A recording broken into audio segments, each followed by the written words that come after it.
Marshmallows. You can't tell a campfire story without them. These fluffy treats have a surprisingly long history, dating back to ancient Egypt. Marshmallows are one of the world's oldest snacks, starting as a mixture of sap, starch, and wheat. But how did this simple recipe evolve into the fluffy sweets we love today? Well, let's find out in today's video. First things first, let's talk about the ingredients. Forget about the ancient way of making marshmallows. Today, marshmallows are made with a few key ingredients like corn syrup, cornstarch, and water, which form the base for this soft candy. Depending on the recipe, other ingredients like wheat flour or egg whites can be added to give the marshmallows extra texture. Next, we have flavor enhancers and colors to keep things interesting, ensuring the marshmallows look and taste amazing. And finally, the secret weapon, gelatin. This is the ingredient that gives marshmallows their bounce. It's the same substance that makes gummy bears jiggle. Even though gelatin comes from animal bones, don't worry, the marshmallow making process is all sweet. With all the ingredients gathered, it's time to mix them. Mixing might seem boring, but any mistake can result in some strange marshmallows. That's why factories are extremely careful at this stage. They control the temperature, speed, and humidity to get everything right. This happens in two parts. First, the main ingredients, corn syrup, cornstarch, and if used, wheat flour or egg whites, are stirred for a few minutes until they form a thick paste. Then comes the heat. The entire mixture is heated to 150 degrees, cooking everything and transforming the separate ingredients into a uniform, smooth mass. But perfection is crucial in the world of marshmallows. Even the smallest lumps can ruin the texture. To catch any escaping lumps, the mixture is passed through a superfine sieve, ensuring a smooth base for the next step, whipping the marshmallows. So far, we haven't added the fun part, flavors, colors, and gelatin. These are added after the mixture becomes a smooth, uniform paste. And this is where the magic really happens.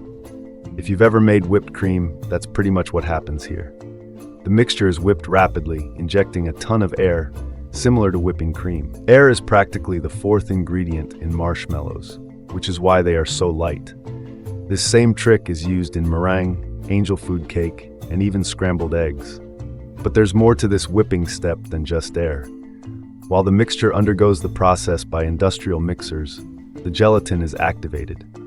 It starts to bind everything together, acting like glue while trapping all the added air, creating the base for the delicious marshmallow mass. Remember that runny liquid you saw earlier? Gelatin transforms that into a structured, chewy candy.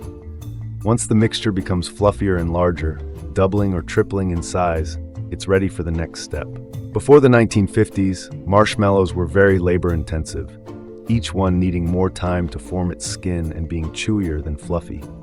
Then came the extrusion machine, a game changer for marshmallows. With high pressure, these machines could pump in tons of air, creating that light, airy texture. Additionally, they dispersed the egg whites, speeding up the process and making marshmallows lighter than ever. After the mixture is whipped and cooled, it's still flexible and is loaded onto a conveyor belt for the next steps. A series of molders shape it into a long, flat sheet, like an enormous piece of marshmallow.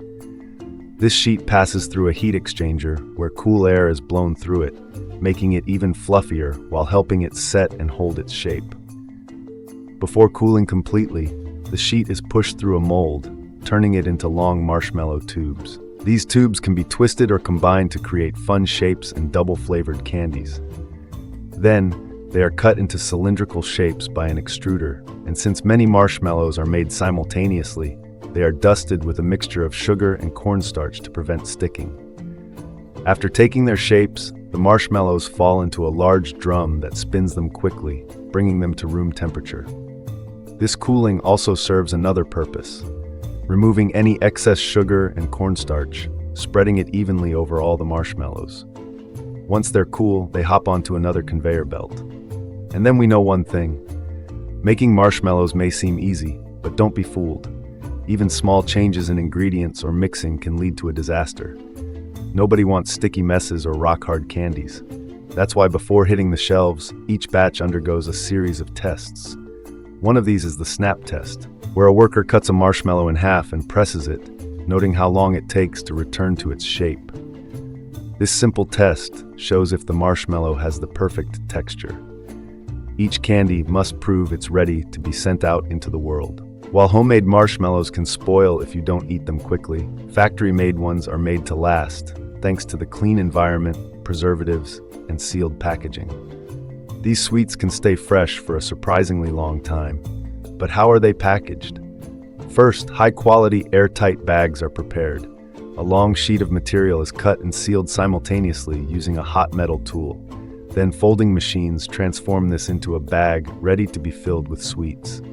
The precise part follows. A digital scale carefully weighs a specific amount of marshmallows, ensuring each bag gets the perfect amount. Then a pump injects nitrogen gas into the plastic, eliminating any oxygen that might spoil the marshmallows. After inflating the packaging with nitrogen, a pair of heated tongues seals it immediately.